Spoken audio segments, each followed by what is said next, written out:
Hello students, good morning. My name is Narendra Pandey. I will teach you SST. Today our topic is constitutional design. Class 9 second chapter constitutional design संवैधानिक संरचना के what is constitutional designs. Constitutional designs में आते क्या हैं, किस तरह से हमको प्राप्त होते हैं। तो हम जानते हैं कि in democracy there are certain basic rules that the citizen and governments. हम जानते हैं कि डेमोक्रेसी में कुछ आधारभूत जो रूल्स होते हैं वो सिटीजन्स और गवर्नमेंट्स दोनों के लिए होते हैं, और उन दोनों चीज़ों को हमें उन रूल्स को फॉलो करना होता है। और such rules together are known as constitution. Means all such rules, वो सारे रूल्स जो होते हैं together are known as constitution. It is the supreme law of the country. ये सुप्रीम लॉ की तरह किसी कंट्री के लिए होते हैं। यानी कॉन्स्टिट्यूशनल जो सिस्टम होता है, कॉन्स्टिट्यूशन जो होता है वो ऑल इन ऑल होता है, सुप्रीम पावर होता है किसी भी कंट्री के लिए, किसी भी देश के लिए। It determines the rights of citizen, the powers of government. ये सिटीजन की राइट्स को, उनकी ड्यूटीज़ को, गवर्नमेंट के पावर को, उसके अथॉरिटी को जो है डिटरमाइंस करते हैं। And how the government should be function, how the government should function, और गवर्नमेंट का फंक्शन कैसे होगा, उसकी एक्टिविटी क्या होगी, उसका कॉन्सेप्ट, उसकी एक्टिविटी करने की क्या बेस होगी, ये सारी चीज़ें हमें उससे प्राप्त होती है एज द कॉन्स्टिट्यूशन से।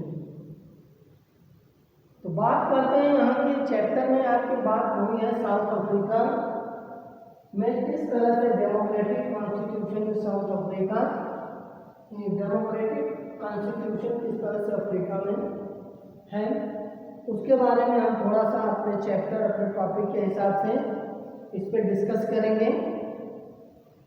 कॉन्स्टिट्यूशनल जो डिजाइंस हैं, इसको जब हम इंडिया के अकॉर्डिंग या और किसी कंट्री के अकॉर्डिंग इस पर हम फिर से डिस्कस करेंगे। तो democratic constitution in South Africa. After a long struggles for freedom, बहुत लंबे काफ़ी समय तक संघर्ष करने के बाद south Africa became independent and got its democratic constitution. बहुत लंबे संघर्ष करने के बाद इसको जो है डेमोक्रेटिक कंडीशन प्राप्त हुई थी, और डेमोक्रेटिक के साथ साथ डेमोक्रेटिक कॉन्स्टिट्यूशन भी इसको मिला था। नेल्सन मंडेला को डेमोक्रेटिक कंट्री, साउथ अफ्रीका को डेमोक्रेटिक कंट्री बनाने का सबसे जो इम्पॉर्टेंट रोल किसी का है वो नेल्सन मंडेला जी का है। Fought for its freedom and for rights and equality among black and white people. Black and white people के लिए इन्होंने लगातार कई वर्षों तक जो है संघर्ष किया, और उनके लिए राइट्स, उनके लिए जो है कॉन्स्टिट्यूशन, इक्वलिटी, लिबर्टी, ये सारी चीज़ें कौन लेकर के आए? नेल्सन मंडेला ने जो है कॉन्स्टिट्यूशन के माध्यम से। और along with 7 other leaders, he was sentenced to life imprisonment in 1964 for daring to oppose the apartheid regime। जो रंगभेद की जो नीति थी, he spent the next 28 years इन्होंने 28 ईयर इन्होंने अपनी लाइफ को जो है जेल में बिताया, अब वो भी बहुत सारी यातनाओं के साथ।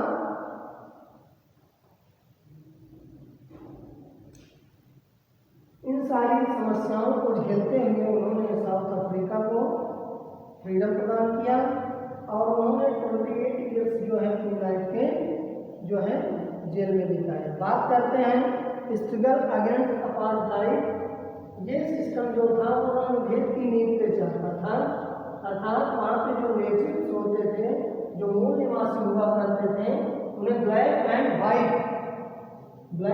वाइट रेसेस में डिवाइड करके जो है उनके साथ जो है वहाँ पे बुरी बर्ताव के साथ उनसे वर्क करवाया जाता था। Apartheid was the name of system of racial discrimination.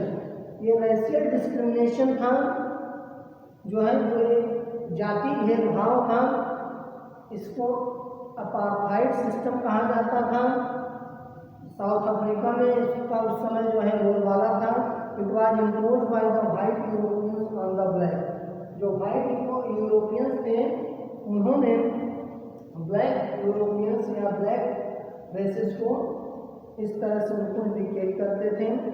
Black and white natives, जो ब्लैक और वाइट नेटिव्स थे वहाँ के, उनमें during the 17th and 18th century, बात अगर 17th और 18th सेंचुरी की करें तो वहाँ पे a large number of whites settled in the South Africa and became the local rulers. Due to this settlement of whites, the system of apartheid divided the people on the basis of their skin color. Skin colour के according उनको जो है जो skin colour में white दिखता है उनको white races, और जो ब्लैक कलर में होते थे उनको ब्लैक रेसेस के रूप में उनको डिवाइड कर दिया। The native black people made up about 1/3 of the population. उनकी जो नेटिव वहाँ पे थे उनकी 1/3 पॉपुलेशन थी। And beside these two classes there were colored people, mixed races and migrant Indians. उसमें कुछ माइग्रेट इंडियंस यानी प्रवासी भारतीय भी आते थे। बात करते हैं discrimination against non whites. The white rulers treated all non whites as inferiors रूप में उनको मानते थे। Slowly they apartheid system started oppressing blacks. In this system, the non-white did not have the voting rights and they were forbidden for living in the white areas. जो black natives होते थे उनको voting करने का rights नहीं था, और whites races जहाँ पे सेटल होती थी, जहाँ पे उनका निवास था, वहाँ पे वे लोग जो है नहीं रह सकते थे, उनको रहने का अधिकार नहीं था। The non white could work white areas only if they had a permit. Black races इनको वाइट रेसेस के एरियाज में तभी वर्क करने के लिए मिलता था जब ये उनके पास कोई उस तरह से परमिट होता था। विदाउट परमिट उनको वर्क करने की जो है नहीं कर सकते थे। इस तरह से equality of races in South Africa, इस तरह से बहुत सारे डिस्टर्बेंस थे। उसके बाद equality of races in South Africa, South Africa में इक्वलिटी कैसे है रेसेस में। After the emergence of the democratic South Africa, black leaders appealed to fellow blacks to forgive the black leaders whites for the some areas. इस तरह से next video में हम पढ़ेंगे equality of races in South Africa, कि South Africa में black and white races